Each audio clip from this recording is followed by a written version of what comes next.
Every single one of us has an idea of what beauty is.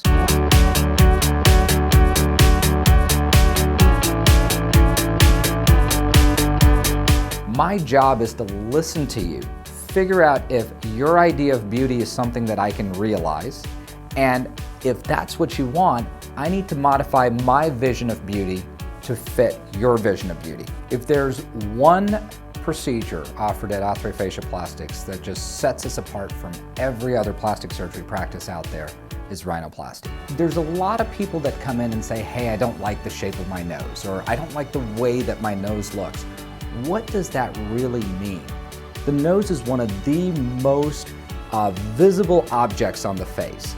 And once it's in proportion to not just the face, but the body and the entire body image, it just melts into the background and no one ever notices it.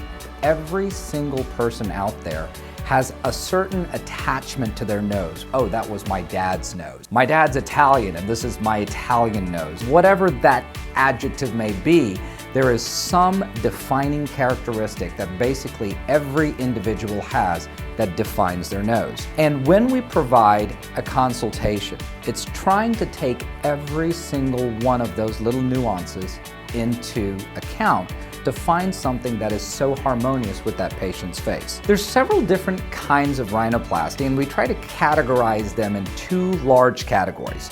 Primary rhinoplasty, which means you've never had surgery before, and then there's revision rhinoplasty, meaning that there has been some surgery before and there needs to be some amount of reconstruction or revision work that needs to be done. I've had a total of 6 surgeries on my nose. Revision rhinoplasty is probably by far the toughest procedure out there. When I went to 5 or 6 other different doctors, I had a lot of them say, I can't touch this. It's, I'm not comfortable. I don't have the expertise to do it. Finally, 2 other doctors also said, we know one person that can fix this. If anybody can, there's one person that can help you, and Dr. Athré. I trained with one of the forefathers of modern rhinoplasty here in the United States.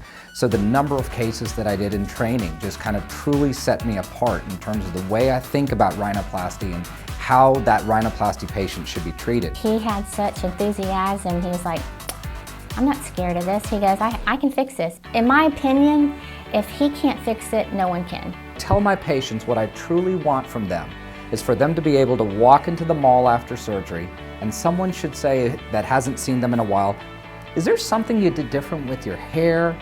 Did you change your makeup? What is it that you did? You just look good. I don't want them to say, oh, you got a nose job. And that is the goal of surgery. And that, I think, is the overall goal of rhinoplasty, is when you can achieve that result that is so natural that someone just can't tell that it's not the nose that you were born with.